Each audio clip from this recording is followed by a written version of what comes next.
আসসালামু আলাইকুম রহমতুল্লাহি বারাকাতু। জমিদার সাহেব কেমন আছেন? ওয়ালাইকুম আসসালাম রহমতুল্লাহ। জি ইমাম সাহেব, ভালো আছি। আপনি কেমন আছেন? আলহামদুলিল্লাহ ভালো আছি। তো জমিদার সাহেব, সামনে তো কোরবানি আসতেছে, আপনি কি কোরবানি দেবেন না এবার? আসলে ইমাম সাহেব, এবার তো কুরবানি দেওয়ার নিয়ত ছিল না, কিন্তু মানুষজন কি বলবে, জমিদার মানুষ, এজন্য কুরবানি দিব ভাবতেছি। জমিদার সাহেব শোনেন, আপনি যদি এই নিয়তে কোরবানি করেন যে আমি যদি কোরবানি না করি তাহলে মানুষ কি বলবে, তাহলে ভাই আপনার কোরবানি লোক দেখানো কোরবানি হবে। আর লোক দেখানো কোরবানি আল্লাহ তাআলার কাছে কবুল হবে না।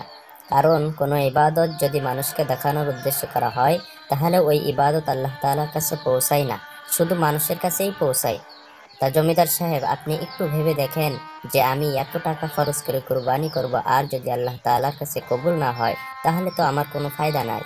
তো ইমাম সাহেব, আমি কিভাবে কুরবানি করলে আল্লাহ তাআলা কবুল করবেন?